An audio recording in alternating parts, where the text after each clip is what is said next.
तो हेलो बच्चों, कैसे हो आप लोग। आई होप कि आप सब लोग अच्छे हो गए, स्वस्थ हो गए। So welcome to my channel P4 physics. इस चैनल पर मिलेगी आपको फिजिक्स से रिलेटेड हर एक प्रॉब्लम का एक यूनिक और बहुत जेन्युइन सोल्यूशन, जिससे आप फिजिक्स में बहुत अच्छे मार्क्स स्कोर कर पाएं और साथ ही फिजिक्स की लैंग्वेज को इजीली समझ पाएं। तो आज जो हमारा पढ़ने का टॉपिक होगा वो होगा ऑप्टिक्स। जो क्लास 12 की ऑप्टिक्स होगी उसको हम पूरा कवर करेंगे, रे ऑप्टिक्स को। फिर उसके अगले सेक्शन में हम वेव ऑप्टिक्स को कवर कर लेंगे। पर जब हम कभी रे ऑप्टिक्स पढ़ते हैं तो हमें क्या क्या बात ध्यान देनी पड़ती है और किस तरीके से हम उसको पढ़ने के प्रोसेस को ईजी कर सकते हैं, तो हम उसके बारे में भी डिस्कस करेंगे। So what is ray optics. हम जब कभी भी लाइट के बारे में पढ़ते हैं तो लाइट के दो बिहेवियर्स होते हैं। कोई बोलता है लाइट एक रे है, कोई बोलता है लाइट एक वेव है। तो जब फर्स्ट चैप्टर में जो चैप्टर 9 है हमारा रे ऑप्टिक्स, इसमें हम क्या पढ़ते हैं, लाइट की सारी रे प्रॉपर्टीज कि अगर लाइट एक रे है तो किस किस प्रोसेस को फॉलो करेगी। अच्छा, और दूसरे वाले जो चैप्टर नंबर 10 है हमारा वेव ऑप्टिक्स, उसमें हम क्या पढ़ते हैं, अगर लाइट एक वेव है तो वो वेव की क्या क्या प्रॉपर्टीज को फॉलो करेगी। जैसे हाइगन्स प्रिंसिपल हो गया, और आपका इंटरफेरेंस हो गया, यंग डबल स्लिट एक्सपेरिमेंट हो गया, पोलराइजेशन हो गया। ये सब किस चीज के टॉपिक है, उसकी वेव थ्योरी के। और जब हम उसकी एक ये वाली थ्योरी होती है, क्या बोलते हैं, रे थ्योरी जो है, उसके हिसाब से क्या है कि लाइट एक रे है तो वो क्या करती है, रिफ्रैक्शन करती है, रिफ्लेक्शन करती है। तो ये सब चीज लाइट करती है, ठीक है। तो अभी जो हमारा पढ़ने का टॉपिक होगा, इस चैप्टर को हम 6-7 वीडियो में कवर कर लेंगे, और हर एक वीडियो आपके लिए बहुत इंपॉर्टेंट रहने वाली है, क्योंकि मैं बस केवल बेसिक्स और बिल्कुल टू द पॉइंट ही पढ़ाऊंगा। इधर उधर की बातें नहीं करेंगे, जिससे कि आपका जल्दी से कोर्स कंप्लीट भी हो जाए और आपको समझ में भी आ जाए इजीली। तो जो आज हम पढ़ेंगे वो हमारा टॉपिक है रिफ्लेक्शन। तो आपने क्लास 10 में भी पढ़ा होगा, आई होप कि पढ़ा होगा, अगर आप कोविड वाले नहीं है तो अगर आपने क्लास 10 में पढ़ा हो कि एक रिफ्लेक्शन क्या होता है, तो रिफ्लेक्शन एक प्रोसेस होता है जिससे कोई भी लाइट बाउंस बैक होती है। बाउंस बैक का मतलब वापस से आती है। अब बाउंस बैक होकर वो कहीं भी जा सकती है, क्या पता दूसरे मीडियम में चली जाए, क्या पता सेम मीडियम वापस आ जाए। तो अगर लाइट जिस मीडियम से जा रही है उसी मीडियम में वापस रिटर्न करके आ रही है, तो उसको हम बोलते हैं रिफ्लेक्शन। क्या बोलते हैं, reflection. When light comes back in the same medium from which it travels, ठीक है, तो उसको हम क्या बोलते हैं, रिफ्लेक्शन का नाम देते हैं। तो जब हम कभी रिफ्लेक्शन पढ़ेंगे तो हमें पता होना चाहिए कि रिफ्लेक्शन क्या होता है। तो रिफ्लेक्शन क्या होता है हमारा, when light goes back in the same medium from which it come is called reflection, ठीक है। ये इसी डेफिनेशन पेपर में नहीं आएगी जनरली, बस आपको क्या ध्यान रखना है कि रिफ्लेक्शन एक ऐसा प्रोसेस होता है जिसमें लाइट सेम मीडियम से वापस सेम मीडियम में आ जाती है, ठीक है। फिर लॉज ऑफ रिफ्लेक्शन पढ़ते हैं हम। लॉज ऑफ रिफ्लेक्शन क्या होता है, जब हमने रिफ्लेक्शन को पढ़ना चालू करा साइंटिस्ट ने, तो उन्होंने कुछ बात नोटिस करी जो रिफ्लेक्शन के लिए बहुत कॉमन थी, है ना। उन्होंने कुछ बात नोटिस करी जो रिफ्लेक्शन के लिए क्या थी, बहुत कॉमन। तो अब हम पढ़ेंगे लॉज ऑफ रिफ्लेक्शन क्या होता है, जो जनरली साइंटिस्टों ने अपना ऑब्जर्वेशन करा लॉज के लिए, तो वो क्या था। सबसे पहले उन्होंने क्या काम करा, एक उन्होंने रिफ्लेक्टेड सरफेस ली। रिफ्लेक्टेड सरफेस का मतलब एक ऐसी पॉलिश सरफेस जिसमें से लाइट केवल दूसरे एक वापस उसी मीडियम में जाएगी, ना कि दूसरे मीडियम में जाएगी, ठीक है। तो लाइट इस तरीके से आई, इस तरीके से, और वो किसी भी इस वाली रिफ्लेक्टिंग सरफेस पर टकरा गई। तो साइंटिस्टों ने क्या काम करा, उसी वाली रिफ्लेक्टिंग सरफेस के एक नॉर्मल खींच दी, एक लाइन खींच दी नॉर्मल, किसके, उस वाली रिफ्लेक्टिंग सरफेस के परपेंडिकुलर, ठीक है। तो उन्होंने एक चीज नोटिस करी कि लाइट जितने एंगल से ये वाला जो एंगल होता है उतने सेम एंगल से वापस चली जाती है। जो एंगल ये वाला होता है आई, उसी एंगल से वो क्या चली जाती है, वापस आर। तो कहने का मतलब लाइट अगर यहाँ से जाएगी वापस वहां से निकल जाएगी। तो अगर लाइट कभी भी रिफ्लेक्शन कर रही होती है, क्या कर रही होती है, रिफ्लेक्शन, तो जरूरी काम क्या आता है उसके लिए कि आई हमेशा आर के बराबर होगा। आई का मतलब क्या हो गया, एंगल ऑफ इंसिडेंस। आर का मतलब क्या हो गया, एंगल ऑफ रिफ्लेक्शन। तो इसका मतलब क्या हुआ कि जितना हमारा एंगल ऑफ इंसिडेंस होगा उतनी हमारा क्या होगा, एंगल ऑफ रिफ्लेक्शन, अगर लाइट क्या कर रही है, रिफ्लेक्शन प्रोसेस फॉलो कर रही है, ठीक है। तो सबसे पहली बात तो क्या ही कि जो हमारा एंगल आई है वो किसके बराबर है, एंगल आर, ठीक है। Angle I is always equals to angle R. दूसरी खास बात कर दी उन्होंने नोटिस करी कि लाइट हम मान के चल रहे हैं कि इस वाले मीडियम, इस वाले प्लेन में है। प्लेन का मतलब एक्स वाई, है ना। तो अगर लाइट, इंसिडेंट लाइट एक प्लेन में है तो रिफ्लेक्टेड लाइट भी सेम प्लेन में ही होगी। अगर इंसिडेंट लाइट किसी एक्स वाई प्लेन में है तो रिफ्लेक्शन भी एक्स वाई प्लेन में ही होगा। कहने का मतलब अगर मान लीजिए हम ऐसे मान के चलते हैं कि एक्स वाई प्लेन एक ये वाला प्लेन है, ठीक है, इस तरह वही प्लेन है एक्स वाई, तो लाइट अगर एक्स वाई प्लेन के अंदर आ रही है तो जाएगी भी किसके अंदर ही, एक्स वाई, ना कि एक्स वाई के अंदर आके वाई जेड में जाएगी, ठीक है। तो कहने का मतलब क्या हुआ कि लाइट जिस भी प्लेन में एंटर करती है वो उसी प्लेन से वापस सेम निकल जाती है। तो उसका जो प्लेन होता है किसका, इंसिडेंट और रिफ्लेक्टेड रे का, वो हमेशा सेम होता है। और वो किसके सेम होता है, जहां भी नॉर्मल बनाते हैं, ठीक है। तो कहने का मतलब incident ray, normal ray and reflected ray all lie in the same plane, ठीक है। तो पहला लो क्या था, आई इक्वल्स टू आर। दूसरा लो क्या था कि जो इंसिडेंट रे है, जो नॉर्मल है और जो रिफ्लेक्टेड है, वो किसमें होंगी, सेम प्लेन के अंदर, ठीक है। तो अगर कोई आपसे बोलता है कि लाइट यहाँ पे रिफ्लेक्शन कर रही है, तो आप क्या कंक्लूजन निकालोगे। पहला कंक्लूजन ये होगा कि आई हमेशा किसके बराबर होगा, आर। दूसरा कंक्लूजन क्या होगा कि जो हमारा इंसिडेंट रे है और जो हमारी नॉर्मल रे है और जो हमारी रिफ्लेक्टेड रे है, वो तीनों किसमें होंगी, सेम प्लेन के अंदर, ठीक है। अब हमारा नेक्स्ट टॉपिक होगा पढ़ने वाला कि टाइप्स ऑफ मिरर्स क्या होते हैं, क्योंकि जब हमें कभी रिफ्लेक्शन करवाना होता है तो मिरर्स का यूज करते हैं, और मिरर्स के यूज हम क्या करते हैं, क्या इस्तेमाल करते हैं। एक तो हमारे पास स्फेरिकल मिरर्स होते हैं और दूसरे क्या होते हैं, प्लेन मिरर्स। तो सबसे पहले हम जल्दी जल्दी समझते हैं कि प्लेन मिरर क्या होता है। जो मिरर आप जनरली अपने घर में अपना फेस देखने के लिए इस्तेमाल करते हैं वो क्या होते हैं, प्लेन मिरर। प्लेन मिरर की एक साइड पॉलिश्ड होती है और एक साइड क्या होता है, रफ। ठीक है, तो इस तरीके से लाइट कभी इस तरफ जाएगी तो वापस से सेम पाथ पे रिटर्न होकर आ जाएगी। ठीक है, अगर लाइट कभी इस तरफ से जाएगी इस तरीके से तो सेम एंगल से क्या निकल के आ जाएगी, यहाँ एंगल आई है तो ये कितना होगा, एंगल आर। तो इस तरीके से लाइट ट्रेवल करती है किसके अंदर, लाइट ट्रेवल करती है कब, जब उसके अंदर रिफ्लेक्शन होता है या वो रिफ्लेक्ट करती है किससे, प्लेन मिरर से। ठीक है, अब हमें क्या बात समझनी है कि प्लेन मिरर के क्वेश्चन तो आते नहीं जनरली। अब क्या है कि प्लेन मिरर की फोकल लेंथ कितनी होती है। ठीक है, तो प्लेन मिरर की आप फोकल लेंथ याद कर लो, इन्फिनिटी होती है। क्या होती है, इन्फिनिटी, क्योंकि किसी भी लेंस, किसी मिरर की फोकल लेंथ जीरो नहीं हो सकती है। फोकल लेंथ जीरो इसका मतलब एग्जिस्ट नहीं करता है, तो इसकी फोकल लेंथ क्या है, इन्फिनिटी। इसकी फोकल लेंथ कहीं यहाँ होगी जब ये क्या बन रहा होगा, वो है स्फेरिकल मिरर। ठीक है, तो ये क्या है, प्लेन मिरर। तो प्लेन मिरर की खास बात क्या होती है, जो एंगल आई और आर जो हमने पढ़ लिया है, अगर लाइट ऐसे ट्रेवल करेगी तो वापस सेम पाथ पे आ जाएगी। फिर क्या था कि भाई इसकी फोकल लेंथ क्या होती है, इन्फिनिटी। अब जो हमारा पढ़ने का दूसरा टॉपिक होगा वो क्या होगा हमारा, स्फेरिकल मिरर्स क्या होते हैं। तो अब हम पढ़ते हैं कि what are the spherical mirrors. ठीक है, तो जो स्फेरिकल मिरर्स होते हैं वो क्या होते हैं, अगर आपको नहीं पता कॉनकेव कॉन्वेक्स, तो आप बस अब बहुत ध्यान से सुनना जो मैं बताने वाला हूं। मैं क्या मान के चल रहा हूं कि मेरे पास एक सर्कल है, ठीक है ना, ये एक सर्कल है। सर्कल नहीं दिख रहा है तो बस आप मान लीजिए एक सर्कल। ठीक है, ये सर्कल है। तो मैंने क्या काम करा, इस सर्कल की ना आउटर, जो भाई कोई भी सर्कल होगा, कोई प्लास्टिक की बॉल है, वो अंदर से कुछ और रंग की होगी और बाहर से कुछ और कलर की होगी, या फिर आप बाहर से कवर कर दो तो अंदर वाले कलर पे कुछ इफेक्ट नहीं पड़ेगा। तो सिमिलरली ये करा, मैंने क्या काम करा, उसका ना इतना हिस्सा पॉलिश्ड कर दिया। क्या कर दिया, इतना हिस्सा क्या कर दिया मैंने उसका, पॉलिश्ड। क्या कर दिया, पॉलिश्ड। जो ये वाला हिस्सा था, ठीक है,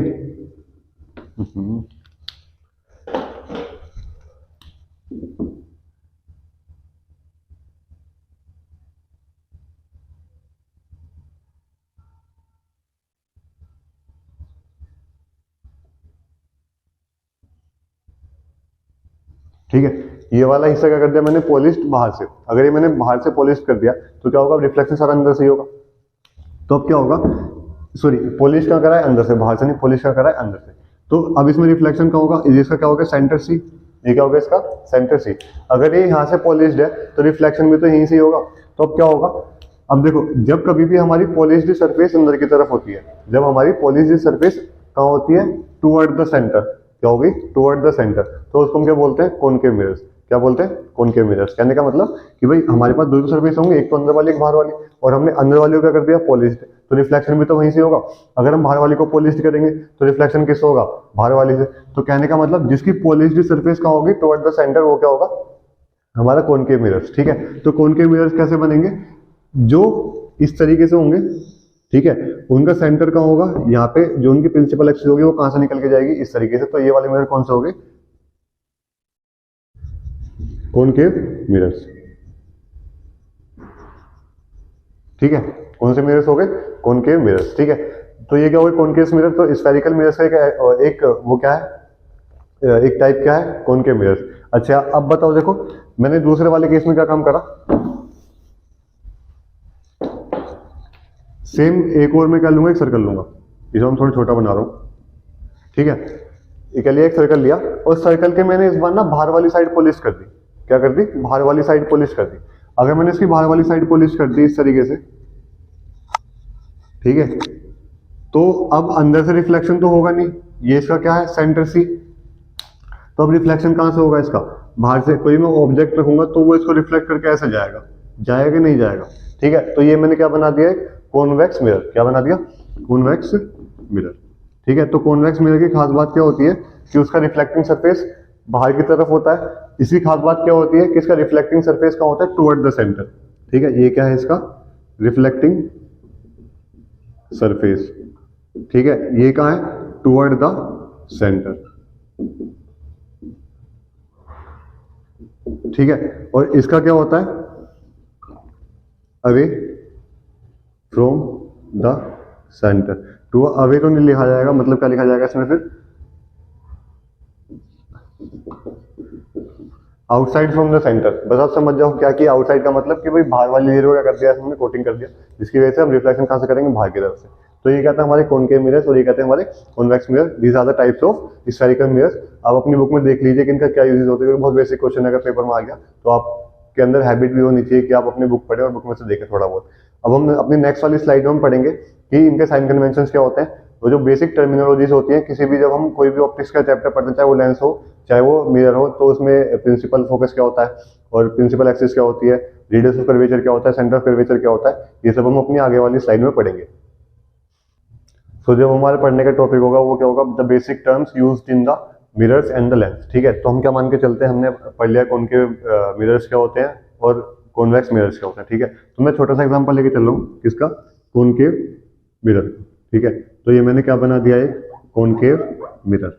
इस कॉनकेव मिरर का देखो, जब मैं कोई भी मिरर बनाता हूँ तो वो स्फेरिकल मिरर है, और इस स्फेरिकल मिरर की खास बात क्या होती है, उसका कुछ ना कुछ सेंटर होता है जहां से मैं वो पूरा का पूरा एक सर्कल दोबारा ड्रॉ कर सकता हूँ, है ना।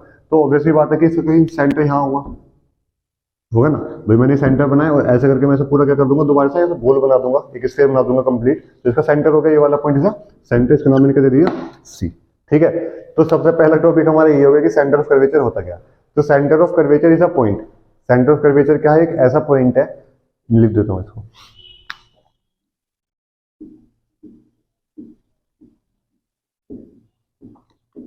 ठीक है, सबसे पहले हम क्या पढ़ेंगे, सेंटर ऑफ कर्वेचर। तो centre of curvature is a point, एक ऐसा पॉइंट है किसका, स्फेरिकल मिरर, एक स्फेरिकल मिरर का, या फिर कॉनकेव कॉन्वेक्स मिरर, कोई सा भी हो सकता है, जिसकी वजह से वो मिरर बना है, या फिर एक ऐसा उसका सेंटर पॉइंट जहां से हम बहुत सारे उससे मिरर बना सकते हैं।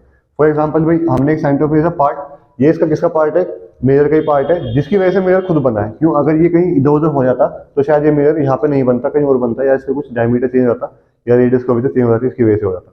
बस आपको याद रखना, centre of curvature is a point कि जहां से हम उस वाले मिरर के रेडियस लेके दोबारा पूरे का पूरे सर्कल ड्रॉ कर सकते हैं, वो क्या होता है, हमारा सेंटर ऑफ कर्वेचर। ठीक है, अब दूसरा आता है हमारा क्या, रेडियस ऑफ कर्वेचर। अब ये क्या होती है, देखो रेडियस क्या होती है, खुद में डिस्टेंस होती है, क्या होती है, डिस्टेंस। ये एक ऐसी डिस्टेंस है, ये एक ऐसी डिस्टेंस है जो कहां से कहां तक है, सेंटर ऑफ कर्वेचर से लेके मिरर तक के। ठीक है, it is a distance between centre of curvature to the mirror. अच्छा, हम यहां भी बना सकते हैं, तो ये भी तो आर हो गई, क्या हो गई, रेडियस कर्वेचर कैसे नोट करते हैं, आर से, ये क्या हो गई, आर। अगर मैं एक लाइन यहाँ पे ड्रॉ कर दूं वो भी आर होगी, यहाँ पे ड्रॉ कर दूं वो भी आर होगी, और इन तीनों आर की वैल्यू क्या होगी, सेम, क्योंकि वो क्या शो कर रहे हैं, रेडियस को। ठीक है, तो ये हो गया हमारे क्या, रेडियस ऑफ कर्वेचर। अब तीसरा है हमारा पोल। ठीक है, अब ये पोल क्या होता है, pole is the mid point of the mirror. Pole is the mid point of the mirror. Mid point of the mirror का मतलब ये पूरे यहां से यहां तक मिरर है, इसकी कुछ ना कुछ लेंथ होगी ना। अगर आप एक धागा लें और धागा इसके ऊपर ऐसे करके कर दें तो धागे की लेंथ आ जाएगी, उसका कुछ ना कुछ मिड पॉइंट निकलेगा, नहीं निकलेगा। तो हम जनरली क्या मान के चलते हैं कि एक ऐसा पॉइंट ले लो कि जिससे इक्वल लेंथ ऊपर आए, इक्वल लेंथ नीचे आए, वो क्या बन जाएगा, उसका मिड पॉइंट, उसको हम क्या बोलते हैं, उसका पोल। तो उसका पोल क्या हो गया, ये POLE, पोल। तो पोल इज अ पॉइंट। देखो इन चीजों में ना पता क्या ध्यान रखना है कि क्या चीज पॉइंट है और क्या चीज एक डिस्टेंस है, क्योंकि पॉइंट डिस्टेंस में अंतर होता है। पॉइंट एक जगह फिक्स हो जाता है, डिस्टेंस वेरी करती है कि भाई कहाँ से किस पॉइंट से किस पॉइंट तक की, जो अगर हम किसी पॉइंट से किसी पॉइंट तक की डिस्टेंस निकालते हैं वो दूरी होती है उसकी। ठीक है, तो हमें ध्यान रखना है कि हमारा कब क्या क्या चीज पॉइंट होती है और कब क्या चीज डिस्टेंस होती है। जैसे centre of curvature is a point, radius of curvature is a distance, pole is a point on a mirror which divides it equally. ठीक है, तो हमने पोल निकाल लिया। अब मुझे निकालना फोकस, या फिर इसको मैं प्रिंसिपल फोकस भी बोलता हूं। अच्छा, प्रिंसिपल फोकस से पहले आप एक बात सीख लो, प्रिंसिपल एक्सिस। अभी प्रिंसिपल एक्सिस क्या होती है, principal axis is a line which join centre of curvature and pole, which join centre of curvature and pole. हम ये बोल सकते हैं कि हाँ, radius of curvature principal axis हो सकती है कभी कभी, पर हर radius of curvature principal axis नहीं हो सकती। क्यों, देखो मैं इस वाले पॉइंट पे यहां ज्वाइन कर दूं, ये क्या है, रेडियस ऑफ कर्वेचर, लेकिन ये प्रिंसिपल एक्सिस नहीं है। क्यों, क्योंकि प्रिंसिपल एक्सिस होने के लिए कंडीशन क्या होनी चाहिए कि वो वाली लाइन सेंटर ऑफ कर्वेचर से पोल तक को ज्वाइन करनी चाहिए। ये वाली लाइन सेंटर ऑफ कर्वेचर पे तो है पर पोल पर नहीं है। रेडियस ऑफ कर्वेचर हो सकती है लेकिन क्या है, क्या नहीं है, प्रिंसिपल एक्सिस नहीं है। तो प्रिंसिपल एक्सिस क्या होती है, वो वाली एक्सिस है, वो वाली लाइन जो सेंटर ऑफ कर्वेचर को पोल से ज्वाइन करती है। क्योंकि हम सारी की सारी डिस्टेंस उसी वाली लाइन से मेजर करेंगे, तो इसलिए हमारे को बहुत जरूरी है पढ़नी। ठीक है, तो प्रिंसिपल एक्सिस क्या है, एक ऐसी डिस्टेंस जो सेंटर ऑफ कर्वेचर से किसको जोड़ती है, हमारे पोल्स को। ठीक है, अच्छा अब हमें क्या पढ़ना है, प्रिंसिपल फोकस। तो प्रिंसिपल फोकस क्या होता है कि मान लीजिए कोई भी लाइट है, कोई भी लाइट है वो प्रिंसिपल एक्सिस के पैरेलल चल रही है। प्रिंसिपल एक्सिस के पैरेलल का मतलब मान लीजिए आपकी ये क्या है प्रिंसिपल एक्सिस और ये क्या है लाइट, और लाइट इस तरीके चल रही है इसके पैरेलल। अगर लाइट कभी भी प्रिंसिपल एक्सिस के पैरेलल चलती है तो मिरर क्या काम करता है, उस वाली लाइट को फोकस से पास कर देता है। ये मिरर की खास बात है। हाँ देखो जैसे क्या है, अगर लाइट एक लाइट यहाँ चल रही है और एक लाइट इतनी ऊपर चल रही है, पर ये दोनों ही पैरेलल है, दोनों ही क्या है पैरेलल, किसके, प्रिंसिपल एक्सिस के। तो जो मिरर होगा वो ऑटोमेटिकली इसको फोकस पर कर देगा और इसको भी कहाँ कर देगा, फोकस पे। तो ये किसकी प्रॉपर्टी है, एक मिरर की। अगर कोई भी लाइट उसके प्रिंसिपल एक्सिस के पैरेलल चलती है तो वो उसको कहाँ टर्न कर देता है, उसके फोकस के ऊपर। तो हम कैसे ध्यान रखेंगे कि भाई एक लाइट इस तरीके से जा रही है प्रिंसिपल एक्सिस के पैरेलल, एक लाइट इस तरीके से जा रही है प्रिंसिपल एक्सिस के पैरेलल, तो मिरर कहाँ टर्न कर देगा उसको, दोनों को उसके फोकस पर। तो जहां भी ये मिलेंगी वो क्या बन जाएगा, हमारा फोकस। ठीक है ना। तो focus is the point where the light converges, where the light converge, अगर वो कहां से पास होगी प्रिंसिपल एक्सिस से। ठीक है, ये हो गया। अच्छा अब हम पढ़ेंगे अपर्चर क्या होता है। Aperture is simply diameter of mirror. Diameter of mirror का मतलब एक मिरर कितना बड़ा है। अब एक मिरर कितना बड़ा है, मान लो सेम मिरर ये वाली है, इसका मैंने इतना सा सेक्शन ले लिया, इतना सेक्शन। ठीक है, तो मैंने क्या काम करा, आई रिड्यूस्ड इट्स अपर्चर। मैंने क्या काम करा, मैंने इसका अपर्चर रिड्यूस कर दिया। क्यों भाई, पहले इसकी लेंथ इतनी बड़ी थी, अब इसकी लेंथ कितनी हो गई, इतनी से हो गई। तो मैंने क्या काम करा, इसका अपर्चर डिक्रीज कर दिया। ऐसे करने का क्या फायदा होगा कि अब इसमें से बहुत थोड़ी लाइट पास होगी, ज्यादा लाइट को ये कन्वर्ट नहीं करेगा। बड़ा अपर्चर लेने का फायदा क्या होता है कि उसमें ज्यादा लाइट एंटर कर सकती है, छोटा अपर्चर लेने का फायदा क्या है, उसमें थोड़ी लाइट एंटर कर सकती है। तो ये क्या थी, बहुत बेसिक टर्म किससे रिलेटेड, एक मिरर से रिलेटेड। चाहे आप मिरर पढ़े चाहे आप लेंस पढ़े, ये चीजें आपकी हमेशा आएंगी। ठीक है, फोकल अगर मैं कुछ भूल रहा हूँ तो शायद मुझे बाद में याद आ जाएगा, पर बेसिक क्या था कि सेंटर ऑफ कर्वेचर क्या होता है, एक पॉइंट होता है। रेडियस कर्वेचर क्या होती है, डिस्टेंस होती है। पोल क्या होता है, एक पॉइंट होता है जो इक्वल डिवाइड करता है पूरे मिरर को। फिर हमने क्या बात पढ़ी थी, पोल पढ़ लिया था। फिर प्रिंसिपल फोकस क्या होता है कि जहाँ पे सारी लाइट आपस में कन्वर्ज हो जाती है। प्रिंसिपल एक्सिस क्या होती है, सेंटर ऑफ कर्वेचर से रेडियस, सेंटर ऑफ कर्वेचर से पोल तक की जो एक लाइन खींचेगी स्ट्रेट, वो क्या होगी, हमारी प्रिंसिपल एक्सिस। ठीक है, अपर्चर हमने पढ़ लिया। और ये सारी कहती है बहुत बेसिक टर्मिनोलॉजीज अगले सेक्शन में हम पढ़ेंगे। द साइन कन्वेंशन यूज्ड, क्योंकि ये बहुत जरूरी होते हैं कि हम कब क्या बी को पॉजिटिव क्या मानते हैं, नेगेटिव क्या मानते हैं। बच्चे इसमें बहुत कंफ्यूज होते हैं कि बी कब नेगेटिव के ले जाता है, कब पॉजिटिव ले जाता है। तो मैं आपको बहुत छोटी सी ट्रिक बताऊंगा और आप उसे जल्दी से सीख जाओगे कि कब बी पॉजिटिव लेना है और कब बी नेगेटिव लेना है। तो अब हम पढ़ने जा रहे हैं अपना सबसे मोस्ट इंपॉर्टेंट टॉपिक, क्योंकि ये बहुत बेसिक्स है और हर जगह काम आएगा। अगर आपका न्यूमेरिकल आ गया तो आप पक्का इसमें गड़बड़ी कर जाओगे अगर आपको ये नहीं पता होगा तो। और कोई भी डेरिवेशन होगा वो भी इसके थ्रू ही होता है कि हम कब क्या चीज नेगेटिव लेते हैं, क्या चीज पॉजिटिव लेते हैं। क्योंकि ऑप्टिक्स में सारा खेल डिस्टेंस का है। अच्छा, डिस्टेंस के अलावा खेल सारा इस चीज का भी है कि कब हमें वो डिस्टेंस नेगेटिव लेनी है, कब वो डिस्टेंस पॉजिटिव लेनी है। क्योंकि एक डिस्टेंस अगर हम एक मिनट के लिए देखते हैं तो पॉजिटिव बन जाती है, दूसरे मिनट के लिए देखते तो नेगेटिव पॉजिटिव कुछ भी बन सकते हैं, डिपेंड ऑन द सिचुएशन। तो हमें ये सिचुएशन समझनी आनी चाहिए और साथ में इनको थोड़ा विजुअलाइज करना भी आना चाहिए। अच्छा, जो हम पढ़ेंगे से क्या है, ऑप्टिक्स में ना बहुत सारे साइंटिस्ट हुए और उन बहुत सारे साइंटिस्टों ने अपनी नई नई थ्योरीज दी। उन थ्योरीज के हिसाब से किसी ने बोला कि हम इस वाले फॉर्मूले का इस्तेमाल करेंगे, किसी ने बोला हम इस वाले फॉर्मूले का इस्तेमाल करेंगे। तो सबसे बेसिक और सबसे आसान क्या है, न्यू कार्टेशियन जो साइन कन्वेंशन है हम उसका इस्तेमाल करेंगे। ठीक है, तो इसके हिसाब से क्या था, उसने बस दो ही लो बताए, वो बहुत सिंपल भी है। पहला क्या था कि भाई हम जो भी डिस्टेंस नापेंगे या जो भी डिस्टेंस हम मेजर करेंगे किसके लिए, अपने किसी भी फॉर्मूले के लिए, डेरिवेशन के लिए, वो हमेशा पोल से करेंगे। हम और कहीं से इस्तेमाल नहीं कर सकते, हम कहां से करेंगे, हमेशा पोल से। तो हमने पहले पढ़ लिया था कि पोल क्या होता है। तो अगर मैं कॉनकेव मिरर बनाऊं, ठीक है, और उसकी ये क्या हो गई प्रिंसिपल एक्सिस और ये क्या हो गया उसका पोल, और यहाँ क्या मानता हूं मैं उसका क्या है, सेंटर ऑफ कर्वेचर। ठीक है ना। तो सबसे पहला रूल क्या था कि हम जो भी डिस्टेंस मेजर करेंगे, जो भी डिस्टेंस मेजर करेंगे, चाहे इमेज की चाहे ऑब्जेक्ट की, वो हमेशा कहां से मेजर होंगी, हमेशा हमारी किसी पोल से। फॉर एग्जांपल अगर आपको ऑब्जेक्ट यहाँ रखा हुआ है, कहाँ रखा हुआ है, यहाँ पे, तो डिस्टेंस कहां से मेजर होगी, पी से लेके ये वाली। कैसे होगी, पी से स्टार्ट करेंगे, खत्म कहाँ करेंगे, यहाँ पे। हम कभी भी ऐसा नहीं कर सकते कि इसकी डिस्टेंस इस तरीके से मेजर कर लेंगे, ये भी गलत हो जाएगा। मेरे एरो पर आप ध्यान दो कि आप सोच रहे होगे कि भाई ये और ये इक्वली तो है, पर ऐसा नहीं होता। तभी तो ये साइन कन्वेंशन स्पेशल है क्या, कि जो भी हम डिस्टेंस मेजर करेंगे हम शुरुआत कहाँ से करेंगे, पी से, और खत्म कहाँ करेंगे, जहाँ पे वो चीज आ गई है। ठीक है, तो ये वाला गलत क्यों है, क्योंकि इसके लिए मैं क्या चीज का इस्तेमाल कर रहा हूँ, इस वाली ऑब्जेक्ट से पोल तक के डिस्टेंस को। लेकिन इसमें क्या करना पड़ेगा, मुझे पोल से कहाँ जाना पड़ेगा, इस वाले ऑब्जेक्ट तक। ठीक है ना, तो ये वाला इस्तेमाल नहीं होगा, कौन से वाला यूज होगा, नीचे वाला। ठीक है, तो सबसे पहला रूल तो ये था। दूसरा रूल क्या था इसका, कि अब हम ये फाइंड करेंगे कि हमें कब कोई चीज नेगेटिव लेनी होती है और कब कोई चीज लेनी होती है पॉजिटिव। तो उसके लिए उसने एक बहुत सिंपल सा फंडामेंटल रूल बताया। भाई कोई भी लाइट है या कोई भी ऑब्जेक्ट है, ठीक है, अब कोई भी ऑब्जेक्ट है, अगर वो एक फिक्स डायरेक्शन में उसकी लाइट चलेगी, मान लो एक फिक्स डायरेक्शन में उसकी लाइट चल रही है, ये वाली रेस, ये इसकी रेस है, क्या है, इसकी रेज जो किस तरफ जा रही है, मिरर की तरफ, ठीक है ना। ये रेज कहाँ जा रही है, सारी मिरर की तरफ। अच्छा, ये रेज मिरर की तरफ जा रही है और हमें डिस्टेंस मेजर करने के लिए कहाँ जाना पड़ रहा है, इससे अपोजिट डायरेक्शन में। कहाँ जाना पड़ रहा है, इससे अपोजिट डायरेक्शन में। तो जब कभी भी हमारी डायरेक्शन और जो इंसिडेंट लाइट की जो डायरेक्शन होती है वो अपोजिट होती है, तो हम अपने आप ही उस डिस्टेंस का मान लेते हैं नेगेटिव। सुन लो, बस आसानी है, क्या दोबारा से बता रहा हूँ। अगर हम कभी भी कोई भी डिस्टेंस मेजर करते हैं और उस डिस्टेंस मेजर करने के लिए हमको लाइट के अगेंस्ट जाना पड़ रहा है, लाइट की डायरेक्शन के अगेंस्ट जाना पड़ रहा है, तो हम उसमें किस चीज का इस्तेमाल करेंगे, माइनस साइन का, ठीक है। दूसरा क्या था कि अब इसको अपोजिट कर देते हैं, क्या कि मान लीजिए हमें कोई डिस्टेंस मेजर करने जाना है और हमें लाइट के साथ जाना पड़ेगा, मतलब जहां लाइट की डायरेक्शन जाती है वहीं हमें उसके साथ जाना है, तो मैं अपनी डिस्टेंस का मानूंगा पॉजिटिव। फॉर एग्जांपल मैं मान के चलता हूँ कि मेरी इमेज यहाँ पे बन गई, क्या बनी है, बिहाइंड द मिरर, ठीक है।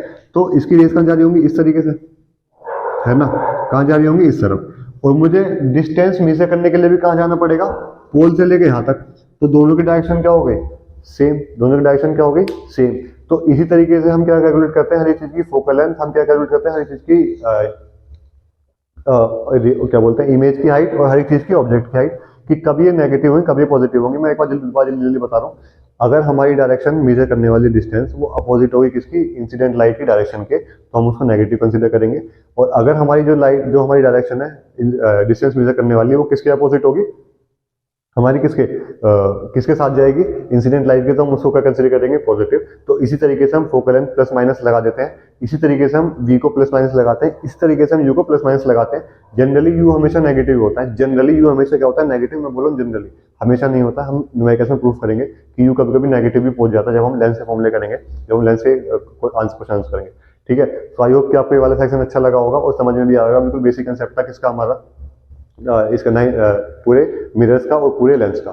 सो इस वीडियो को आप दोबारा देखेंगे, बहुत जरूरी है आपके लिए। क्यों, क्योंकि बहुत बेसिक्स है, इसके बिना शायद जो ऑप्टिक्स में कुछ हो पाएगा आपका। तो आई होप कि आपको ये वाली वीडियो अच्छी लगी होगी, इन्फॉर्मेटिव लगी होगी। तो अगर अच्छी लगी तो प्लीज लाइक करें, शेयर करें, सब्सक्राइब करें इस चैनल को, and thank you for watching.